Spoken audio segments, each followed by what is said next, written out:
उसमें तो दो टाइप के सेल है अकॉर्डिंग टू उनका स्ट्रक्चरल ऑर्गेनाइजेशन क्या है, क्या न्यूक्लियर मेम्ब्रेन है, क्या न्यूक्लियर मेम्ब्रेन नहीं है। One is prokaryotic cell, other one is eukaryotic cell. Pro मतलब प्रिमिटिव। जब भी हमारे पास वर्ड आ जाए ना कैरियोन, कैरियोन का मतलब होता है न्यूक्लियस।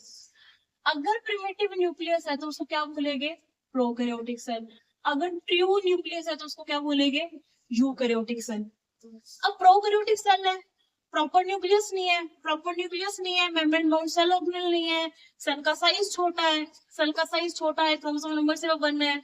इसके अंदर आते कौन कौन है, bacteria and blue green algae. Blue green algae भी एक्चुअली यू बैक्टीरिया ही है, लेकिन जो यूकैरियोटिक, यू मतलब ट्रू सच्चा न्यूक्लियस होगा। अब सच्चा न्यूक्लियस है तो इसका स्ट्रक्चर ऑर्गेनाइजेशन में बढ़िया है, मतलब सेल में जो आउटर लेयर है that is cell wall, then cell membrane और अंदर प्रोटोप्लाज्म। प्रोटोप्लाज्म के अंदर पूरा साइटोप्लाज्म भी आ गया, अंदर न्यूक्लियस भी आ गया। मतलब साइटोप्लाज्म के अंदर सेल ऑर्गेनेल, जितने भी सेल ऑर्गेनेल हम सब पढ़ेंगे डिटेल में, चाहे वो मेम्ब्रेन बाउंड सेल ऑर्गेनेल है, चाहे वो नॉर्मल राइबोसोम भी है। राइबोसोम में मेम्ब्रेन बाउंड नहीं होता, मेम्ब्रेन नहीं होती। जो सबसे आउटर लेयर है यूकैरियोटिक सेल में वो है सेल वॉल। सेल वॉल लेकिन एनिमल सेल में नहीं होती। सेल वॉल हमारे पास बैक्टीरिया में है, ठीक है। यूकैरियोटिक कर रहे हैं तो हम बोलेंगे हाँ सेल वॉल बैक्टीरिया में है। यूकैरियोटिक में बैक्टीरिया नहीं आता, याद रखना। प्लांट में, फंजाई में, लेकिन एनिमल में सेल वॉल नहीं है, तभी तो एनिमल्स चल फिर सकते हैं, मोटाइल है, रिजिड है, आउटर लेयर है, प्रोटेक्टिव लेयर है, सेल मेम्ब्रेन के बाहर की तरफ प्रेजेंट है। अगर स्टेटमेंट टाइप क्वेश्चन आ जाए क्या प्लांट के केस में सेल मेम्ब्रेन आउटर में है तो सेल वॉल आउटर में है, तो आंसर आएगा सेल वॉल आउटर में है। सबसे आउटर में सेल वॉल, उसके अंदर सेल मेम्ब्रेन, उसके अंदर प्रोटोप्लाज्म। तो आउटर लेयर जो मेशो होगी ना protective layer, that is cell wall. और प्लांट्स के केस में सेल वॉल बनी हुई होगी सेल्यूलोज की। फंजाई के केस में सेल वॉल बनी हुई होगी काइटिन की। ये क्वेश्चन काफी बार स्कूल एग्जाम में पूछ लेते हैं। फंजाई में जो सेल वॉल बनी हुई है काइटिन की, प्लांट्स के केस में जो सेल वॉल बनी हुई है सेल्यूलोज की। बैक्टीरिया में नॉन सेलुलोजिक वॉल होती है, अलग अलग मटेरियल प्रेजेंट होता है। फिर हम आते हैं सेल मेम्ब्रेन पे। सेल मेम्ब्रेन बहुत पतली होती है, इतनी पतली होती है कि आपको नॉर्मल माइक्रोस्कोप जो होता है ना, लाइट माइक्रोस्कोप, उसमें नहीं दिखेगी। आपको इसका प्रॉपर स्ट्रक्चर जानने के लिए यूज करना पड़ेगा इलेक्ट्रॉन माइक्रोस्कोप, इसलिए बड़ा है इलेक्ट्रॉन माइक्रोस्कोप। इलेक्ट्रॉन माइक्रोस्कोप मतलब आपको स्ट्रक्चर डिटेल में जानने के लिए कैसा स्ट्रक्चर है। स्ट्रक्चर मतलब सेल मेम्ब्रेन बनी हुई होती है फॉस्फोलिपिड बाइलेयर की। तो हम एक पॉइंट और ऐड करेंगे, cell membrane is made up of phospholipid bilayer. कैसे, ये हमारे पास फॉस्फेट ग्रुप है, लिपिड है, ये फॉस्फेट एंड लिपिड है, इसकी दो लेयर इस तरीके से अरेंज होती है सेल मेम्ब्रेन के केस में। और ये सेल मेम्ब्रेन अलाउ करती है कि मटेरियल अंदर की तरफ भी आ सके और बाहर की तरफ भी जा सके। जैसे सेल के अंदर मटेरियल आ रहा है, सेल के अंदर मटेरियल आ रहा है, सेल से मटेरियल बाहर भी तो जा रहा है ना। कौन रेगुलेट कर रही है, सेल मेम्ब्रेन रेगुलेट कर रही है। तो मतलब सेल मेम्ब्रेन का मोस्ट इंपॉर्टेंट फंक्शन रेगुलेट करती है सब्सटेंसेस की मूवमेंट को, सेल के अंदर भी और सेल से बाहर भी, सेल के अंदर भी और सेल से बाहर भी।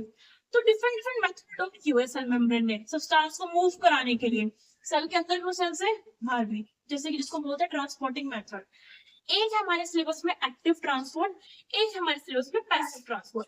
एक्टिव ट्रांसपोर्ट मतलब जब चाहिए energy, active energy. The word active is show for energy, जिस ट्रांसपोर्ट में एनर्जी रिक्वायर है। और एनर्जी चाहिए तो मतलब क्या रिक्वायर है, एटीपी एडिनोसाइन ट्राइफॉस्फेट। एटीपी क्या है, energy currency of the cell. जब भी एक्टिव ट्रांसपोर्ट हो रहा है तो मूवमेंट हो रही है low concentration to high concentration. Best example है हमारी बॉडी के अंदर नर्व इंपल्स की कंडक्शन, हमारे neuron electrical conduction. Best example है सोडियम पोटेशियम पंप हमारे में low to high concentration. Passive transport में आता है diffusion, high concentration to low concentration. अब हम आते हैं हमारे प्रोटोप्लाज्म में, जो साइटोप्लाज्म है उसके अंदर सेल ऑर्गेनेल है, न्यूक्लियस में सेल ऑर्गेनेल है। न्यूक्लियस को बोलते हैं director of the cell, controller of the cell. क्यों, न्यूक्लियस के अंदर हमारे पास होते हैं क्रोमोसोम्स, डीएनए के मिलकर। क्रोमोसोम किससे मिलकर बने हैं, डीएनए से, और डीएनए हमारा जेनेटिक मटेरियल है। डीएनए रेगुलेट करेगा कौन से फैक्टर पेरेंट से बच्चे में जाएंगे, कौन से फैक्टर पेरेंट से बच्चे में जाएंगे, तो मतलब कंट्रोल कौन कर रहा है फैक्टर्स को, डीएनए। डीएनए मिलकर क्या बन रहा है, क्रोमोसोम। क्रोमोसोम कहाँ पे है, न्यूक्लियस में, तो कंट्रोल ऑफ द सेल कौन हो गया, न्यूक्लियस। डायरेक्टर ऑफ सेल कौन हो गया, न्यूक्लियस। न्यूक्लियर मेम्ब्रेन के जस्ट बाहर होता है एंडोप्लाज्मिक रेटिकुलम, एंडो अंदर, प्लाज्मिक साइटोप्लाज्म के अंदर। एंडोप्लाज्मिक रेटिकुलम के भी दो टाइप है, smooth endoplasmic reticulum and rough endoplasmic reticulum. Smooth मतलब बिल्कुल सरफेस स्मूथ है, मतलब राइबोसोम प्रेजेंट नहीं है।